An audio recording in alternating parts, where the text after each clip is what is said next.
Bonjour et bienvenue dans Chères Erreurs, le podcast qui ne vous apprendra rien si vous avez toujours tout bien fait du premier coup. Sinon, vous êtes au bon endroit.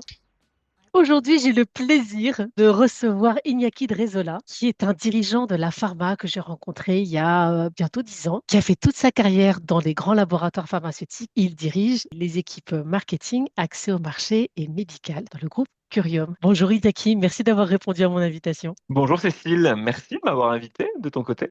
Iñaki, j'ai eu envie de t'inviter parce que dans Chères Erreurs, je raconte très brièvement une chronique dans laquelle je réagis beaucoup trop vite à une nouvelle et je me fais taper sur les doigts par un de mes clients. Et cette chronique m'a fait penser à une discussion qu'on a eue il n'y a pas très longtemps sur le thème des réactions spontanées, émotives dans des situations professionnelles. Et j'ai eu envie de discuter avec le dirigeant que tu es pour savoir finalement quelle était la place de ces réactions dans la vie d'un dirigeant et qu'est-ce qu'on pouvait faire de tout ça. Formidable. Je suis impatient qu'on en discute.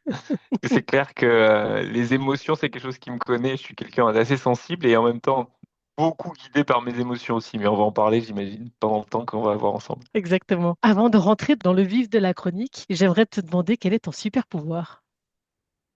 Mon super pouvoir, écoute, spontanément, j'ai envie de te dire authenticité, parce que j'ai appris avec mon expérience et personnelle et professionnelle qu'on est d'autant plus impactant qu'on est authentique, qu'on est aligné avec qui nous sommes, avec nos valeurs, avec nos croyances, et c'est d'autant plus facile ensuite d'avoir des conversations ou de prendre des décisions, qu'elles soient simples ou moins simples, dans les entreprises ou dans nos vies personnelles. Hmm. Donc c'est le mot que j'ai envie de partager avec toi aujourd'hui. Je ne sais pas si c'est un super pouvoir, ça fait un peu prétentieux de dire que c'est un super pouvoir, mais en tout cas, je pense que c'est quand même qui je suis. Typiquement, la conversation qu'on va avoir aujourd'hui porte sur quelque chose de cet ordre-là, et puis on pourra tirer des fils, parce que authenticité ne veut pas nécessairement dire sans filtre. Non, exactement.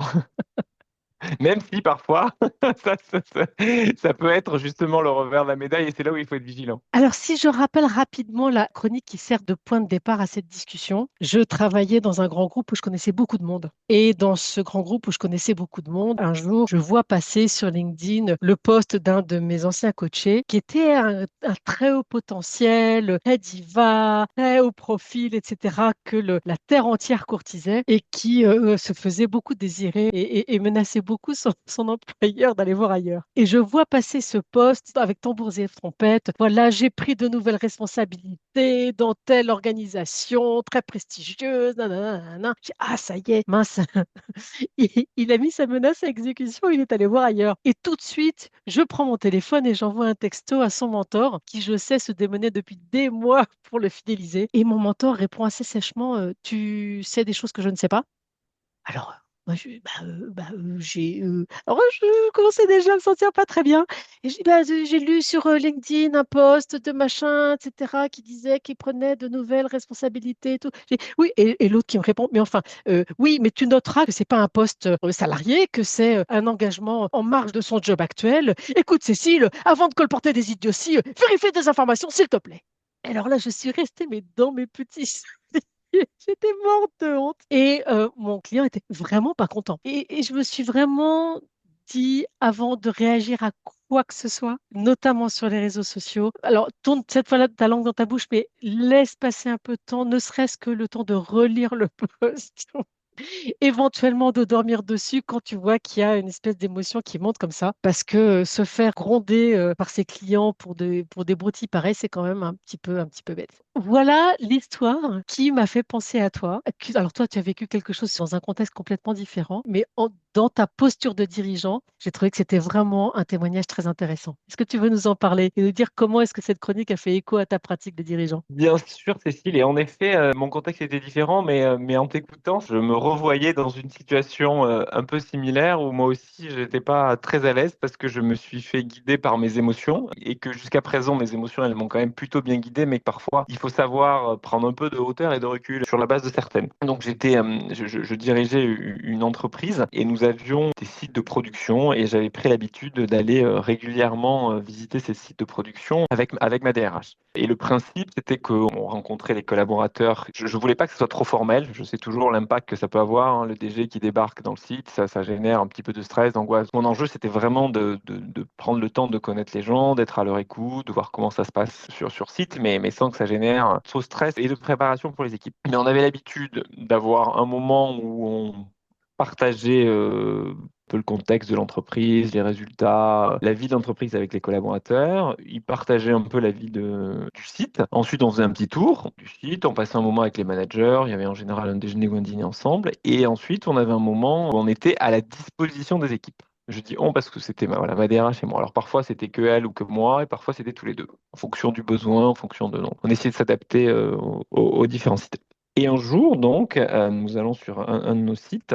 Et sur la fin de l'après-midi, on n'était pas loin de partir. Un collaborateur nous sollicite. Et donc, on passe un moment important avec lui quand même, parce qu'il voulait absolument échanger avec nous. Alors déjà, ce collaborateur, évidemment, je ne le connaissais pas avant. Ça faisait pas très longtemps qu'il était dans l'entreprise. Et on voit en face de nous un collaborateur qui avait l'air d'être émotionnellement extrêmement touché par la situation qu'il vivait sur ce site. Donc, on essaye de comprendre pourquoi il était émotionnel. Il n'arrivait pas trop à s'exprimer. Je voyais bien que c'était difficile pour lui. Et en même temps, il nous disait qu'il ne se sentait pas bien sur le site. Mais bon. Donc la discussion prend un peu de temps. On le questionne. On essaie de créer voilà, un climat de confiance et de réassurance pour qu'il puisse s'exprimer. Et en fait, je comprends que ce collaborateur se sent menacé. J'ose dire peut-être même harcelé. Alors, il se sent harcelé. Hein, et la notion est importante parce que je sais que quand on prononce le mot harcèlement aujourd'hui, ça prend très, très vite des proportions. Donc en tout cas, son ressenti à lui était celui-là. Et avec des exemples concrets, parce que si on va sur ce terrain-là, il va quand même falloir avoir de tout. Donc je l'interroge pour comprendre un peu sur quoi il se base, pour avoir son ressenti, s'il a des exemples concrets. Et il me met sur la table quelques exemples, comme quoi voilà, on l'invite pas à des réunions où on lui demande de faire quelque chose, mais il n'est pas invité, où on le sort de certaines réunions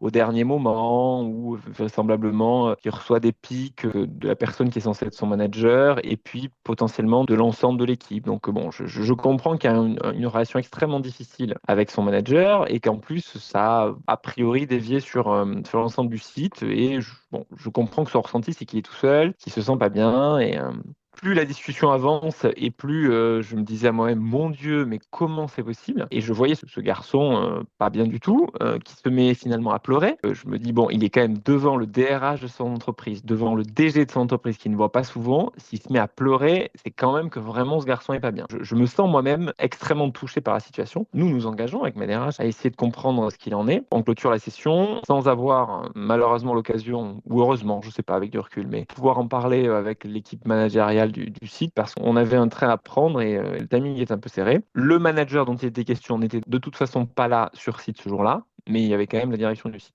On n'a pas l'occasion de leur en parler. On reprend notre taxi vers la gare et là, je dis à ma DRH, je dis écoute, on peut pas laisser cette situation. On a un problème qui est grave. Et moi, dans ma tête, j'étais déjà dans ce garçon, il est harcelé, c'est absolument intolérable ce qui se passe. Il va falloir prendre des mesures et sanctionner à minima son manager et peut-être même d'autres sur site. Donc vraiment extrêmement remonté, extrêmement touché par ça.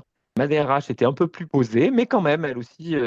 Et donc, qu'est-ce que je fais? Avant même d'arriver à la gare, j'envoie une réunion à d'autres membres du comité de direction dont dépendait ce garçon. Puis je leur dis, il faut qu'on se parle urgemment demain matin. Il se passe quelque chose sur ce site dont je vais vous parler qui n'est pas acceptable.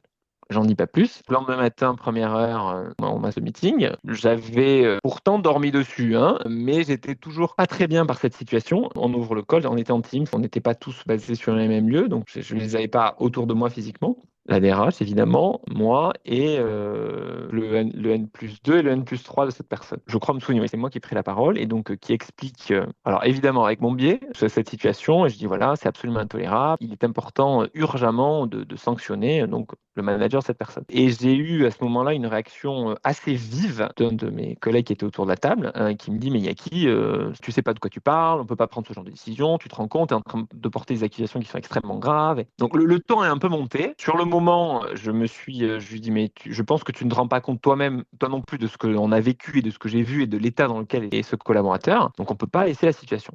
Finalement, on arrête la discussion. Je demande au directeur de cette équipe d'investiguer un peu plus. Et puis, on ferme le call en se disant, on se reparle le lendemain. Et là, j'étais vraiment pas bien. Parce que la discussion était un peu tendue quand même. Et je me dis, mais j'ai pas beaucoup aimé la réaction de mon collègue, mais de notre côté, elle m'a fait réfléchir. Parce que je me suis dit, il a été lui aussi assez émotionnel ou assez vindicatif, mais de notre côté, j'ai pris conscience à ce moment-là que j'avais qu'une partie de l'histoire. Après ce qu'on a fait, du coup, bon, les esprits se sont calmés et on a investigué pour comprendre un peu ce qui se passait vraiment sur ce site. Donc, on a essayé de comprendre et d'avoir l'avis du manager concerné. Et puis, finalement, on a mené une enquête un peu plus large. Et il s'est avéré que, certes, il y avait des comportements qui n'étaient pas tout à fait adaptés envers ce collaborateur, mais lui-même avait des comportements qui n'étaient pas tout adaptés. Et finalement, une investigation poussée, un accompagnement d'abord de ce collaborateur, parce que ça faisait pas très longtemps qu'il était dans notre entreprise et on était dans une phase justement de formation pour qu'il puisse être accrédité pour pouvoir faire ses tâches, parce que voilà, l'environnement pharmaceutique est un environnement assez spécial. Donc avec un suivi rapproché, on s'est rendu compte que finalement, c'était son comportement à lui qui n'était pas vraiment adapté, même si, voilà, encore une fois, son manager avait parfois fait des choses qui n'étaient peut-être pas toutes nickel. Et finalement, c'est de ce collaborateur-là qu'on s'est séparé et pas du tout de son manager. Donc cette situation m'a beaucoup fait réfléchir après coup. Ça fait beaucoup écho à ce que tu disais sur la gestion des émotions et justement l'impact que ça peut avoir en fonction du rôle et de la position que tu peux avoir dans une entreprise. En l'occurrence, Mais quand tu es oui. directeur général, ça peut avoir des conséquences. Et alors, qu'est-ce que ça t'a appris, cette mésaventure? Alors, ce que ça m'a appris, c'est ce que tu disais au début. Alors, je ne sais pas si c'est tourné cette fois la langue dans ta bouche, mais en tout cas, c'est de ne jamais prendre de décision hâtive sans avoir compris l'entièreté de la. J'ai le mot qui me vient en anglais, mais avoir la full picture. En tout cas, la full picture, on n'a jamais, parce que la vérité n'existe pas. On a chacun notre vérité, on a chacun notre vision du monde. Mais en tout cas, d'essayer d'avoir des avis différents sur une même situation pour se faire une impression qui soit un peu plus objective que via un seul prisme. Et ça, je pense que c'est vraiment très important. Et moi, ça m'a vraiment appris ça, de me dire, la prochaine fois que tu te retrouves dans une situation où tu as l'impression, ou en tout cas tu as un ressenti très fort émotionnel, écoute-le. Et écoute ton corps, ça je pense que c'est très important, écoute ses émotions, mais par contre, tu les gardes et tu ne réagis pas, prends le temps d'avoir d'autres perspectives. Ça peut paraître totalement basique ce que je dis, et pour des gens qui sont sûrement moins émotionnels que toi ou que moi, bon, ils doivent se dire, mais qu'est-ce qu'il raconte ce garçon? Il est évident que c'est important d'avoir un prisme, mais encore une fois, je pense quand même que cette notion d'émotion et de sensibilité, en tout cas moi j'en fais une force, et quand on est un leader, c'est important de montrer qu'on est juste des hommes, des femmes, qu'on a une humilité, qu'on a une sensibilité, et c'est aussi ça, je pense, qui fait qu'on est impactant en tant que leader, que les gens ont envie de nous suivre. Moi, je fais de mes émotions une force, de ma sensibilité, je la partage, mais quand on est comme moi ou comme toi, Cécile, il faut se dire que parfois, c'est pas toujours une force et il faut savoir la gérer ou la manager. Ouais. Ce que tu es en train de dire, c'est ce à quoi on faisait référence tout à l'heure, c'est que authenticité ne veut pas dire spontanéité tous azimuts non canalisée. Exactement. Bon, jusqu'à présent, heureusement, ça m'a pas trop fait défaut, mais cette situation-là aurait pu, si j'avais pas été à juste titre challengé par un de mes collègues, aurait pu peut-être avoir des conséquences tout à fait non adaptées parce qu'on aurait sanctionné la mauvaise personne. Mais oui. Et donc, tu vois, ce que tu apportes là, c'est tes émotions, c'est ta force en tant que leader, c'est ce qui fait que tu as de l'impact, et c'est ce qui fait aussi que tu es proche des gens avec lesquels tu travailles, de tes équipes. Et d'un autre côté, il y a besoin, pour être aussi un leader respecté, de canaliser ses émotions. Et en tout cas, même si tu les ressens et que tu t'autorises à les ressentir, il y a une marge que tu te donnes entre les ressentir et les partager. Exactement. Et je pense que c'est hyper important d'avoir ce garde-fou émotionnel. Et maintenant, quand je sens que je suis dans une situation qui va toucher des valeurs, parce qu'en fait, c'est ça hein, le sujet, c'est qu'en fait, c'est des situations émotionnelles qui touchent mes valeurs, en fait, mes croyances ou des choses profondes en moi. Quand je me retrouve dans ce genre de situation, alors là, tout de suite, quand je sens que, voilà, j'écoute mon corps, en fait, et quand je sens que mon corps commence à bouillir ou il y a un truc qui va au-delà de juste une situation d'une décision à prendre je me dis, OK, Iñaki, surtout, du coup, sois dans l'écoute, ne réagis pas et prends du recul. Essaye d'obtenir, et c'est ce que je te disais juste avant, essaye d'obtenir d'autres avis, de voir cette même situation avec une perspective différente. C'est ce qu'on appelle aussi en psychodynamie de passer de la scène au balcon et donc de se regarder d'en haut et de regarder la scène d'en haut pour se dire, OK, est-ce que ce que j'ai ressenti, est-ce que les émotions que je vis quand j'écoute cette personne ou quand je vois cette situation, elles sont vraiment justifiées ou elles sont guidées par autre chose qui n'a rien à voir avec la situation et qui pourrait m'amener à prendre une décision qui ne sera pas la bonne. Dans ta pratique aujourd'hui, et tu vois justement, tu arrives dans un nouvel environnement, tu découvres des équipes, voilà, il y a des relations qui sont en train de naître. Comment s'invite cet apprentissage-là dans la situation où tu es aujourd'hui? Alors, c'est à la fois facile et difficile d'arriver dans un nouvel environnement où personne te connaît. C'est facile parce que tu te dis, personne n'a aucune arrière-pensée sur toi, donc vas-y et tu peux être qui tu veux et tu peux même te dire que je vais peut-être aller plus loin dans qui je suis en termes d'authenticité parce que j'ai peut-être pas osé le faire avant, parce que les gens me connaissaient. Bon bref, du coup ça c'est un truc un peu sympa et je me suis dit, Iñaki, à partir de maintenant, plus jamais tu ne feras de trade-off sur ton authenticité. Mais une fois qu'on s'est dit ça, le revers de la médaille, c'est ce que tu viens de dire, c'est que les gens quand même ne me connaissent pas et que l'authenticité c'est bien, mais parfois ça peut être aussi déstabilisant. Donc comment ça s'invite, c'est que je prends beaucoup de temps, ça fait que 3 semaines que j'ai commencé, donc c'est pas non plus pas un recul énorme, mais en tout cas je prends le temps de passer du temps avec chacun des collaborateurs à minima qui composent mon équipe, quel que soit leur niveau hiérarchique. Déjà pour essayer de les comprendre, pour les écouter, pour surtout me présenter, mais me présenter pas mon CV, mais me présenter à qui je suis, quelle est la personne que je suis, comment est-ce que je suis arrivé là, d'où est-ce que je viens, quelles sont mes valeurs, qu'est-ce qui m'anime dans mon job de leader. Et ça, je pense que c'est quelque chose qui est important parce que justement, ça permet de créer ce climat de confiance, qui permet à moi de mieux connaître mes collaborateurs et à eux de mieux savoir qui je suis. Et après, je pense que ça permettra aussi, en termes de discussion et de gestion des émotions, d'éviter des surprises ou des choses qui pourraient être déstabilisantes et pour eux dans un premier temps et pour moi qui pourraient m'amener parfois à avoir des évaluations ou des prises de décision qui ne soient pas adaptées. Autre chose? Donc, autre chose, écoute, je pourrais parler pendant des heures. Tu me connais, Cécile, mais je crois que sur ces sujets-là, l'alignement avec soi, c'est vraiment quelque chose d'important et ça n'a pas été toujours mon cas. On n'a pas le temps là de rentrer dans ma vie, mon œuvre, mais le jour où j'étais vraiment aligné avec moi-même, le jour où j'ai compris qui j'étais vraiment en tant que personne et en tant qu'individu, j'ai vraiment compris ce que ça voulait dire être authentique, et on en revient là, mais Oui, surtout, ça m'a permis de pouvoir être beaucoup plus impactant dans mon rôle de leader, de pouvoir plus facilement donner du sens à des décisions, plus facilement créer ce climat de confiance, plus oui. facilement dire des choses aux gens faciles parfois et plus difficiles et les accompagner pour que chacun puisse voilà, se retrouver dans une situation où justement, bien avec lui-même, il est aligné avec ses valeurs, avec qui il est et où surtout il est performant dans son job et il est épanoui parce qu'encore une fois, je pense que ce qui est important dans la vie, quelle qu'elle soit, c'est qu'on soit épanoui et qu'on puisse donner le meilleur de nous-mêmes là où on est dans ce qu'on fait. Donc c'est important parce que la vie est suffisamment courte pour pouvoir en profiter et puis c'est important pour les entreprises parce que c'est ça qui va faire aussi la performance d'une entreprise. La vie, c'est d'abord des relations humaines dans l'entreprise ou ailleurs. Donc une entreprise, c'est d'abord des femmes et des hommes avant que ce soit des produits, des structures ou des stratégies.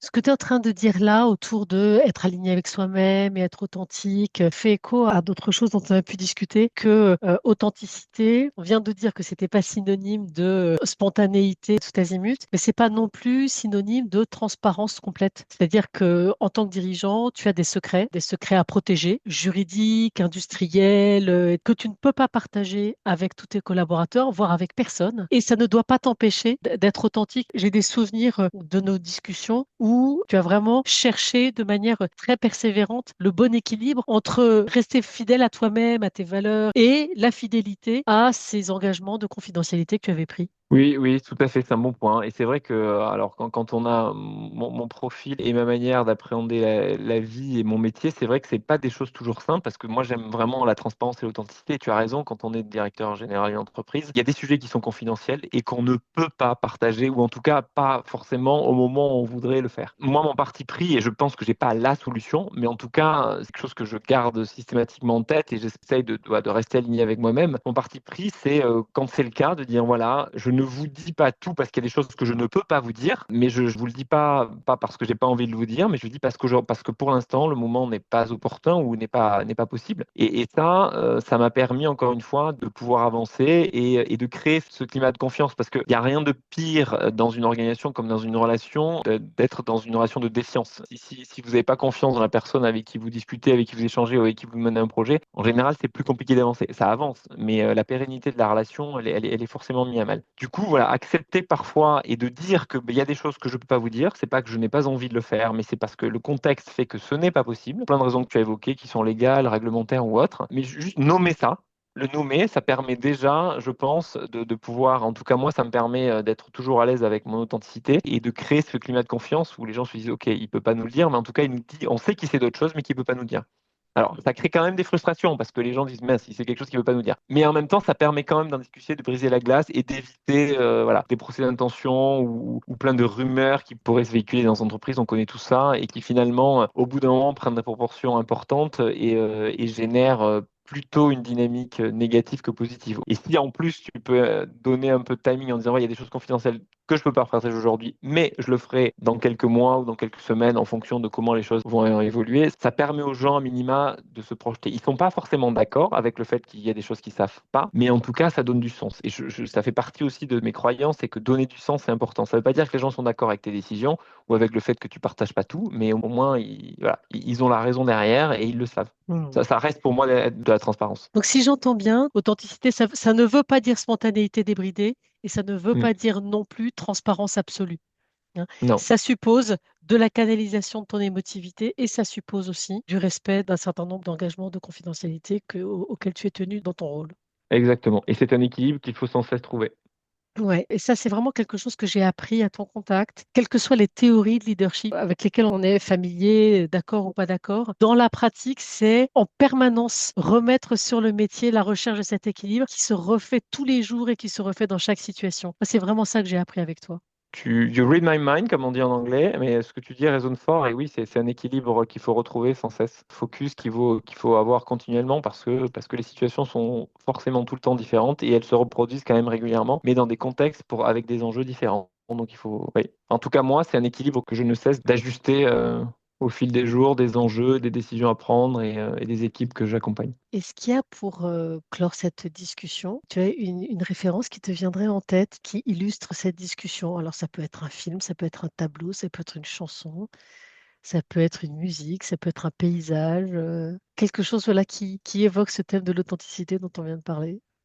Alors, je ne sais pas si ça l'évoque totalement, mais quand tu me poses cette question, j'ai une image qui m'est venue en tête spontanément, et je pense que c'est un peu lié à cette notion d'adaptabilité et de trouver l'équilibre dans des contextes qui changent. Sur les 4 saisons, qui sont des tableaux que je trouve absolument magiques et que j'ai vus pour la première fois à la collection Frick à New York, et j'avais été subjugué par ces 4 tableaux. Et spontanément, quand tu m'as posé la question, c'était 4 tableaux. Je ne sais pas si c'est un rapport vraiment pertinent avec le sujet, mais en tout cas, c'est ça qui m'est venu, et c'est peut-être voilà, cette notion c'est le même paysage en fait, mais vu sous 4 saisons. Et ça me fait penser un peu au fait que bah, voilà, l'équilibre finalement dans un environnement qui peut parfois être le même ou pas, faut sans cesse le retrouver parce que les données sont pas les mêmes, les dynamiques sont pas les mêmes. Merci infiniment, Yaki, j'ai pris un grand plaisir à cet échange. Merci à toi, Cécile. Moi aussi, j'ai pris un énorme plaisir, comme d'habitude. Merci de nous avoir écoutés. Si vous avez envie de partager une erreur, pro ou perso, qui vous a transformé, ou si vous connaissez quelqu'un qui aurait une histoire à partager, écrivez-moi. Tous les profils sont bienvenus, sauf les gens parfaits, évidemment. Je vous invite aussi à noter ce podcast avec des étoiles, si vous avez aimé, ou envoyer cet épisode à quelqu'un qui aurait peut-être besoin de se réconcilier avec ses erreurs. N'oubliez pas, l'important, c'est pas nos erreurs, c'est ce qu'on en fait. À bientôt!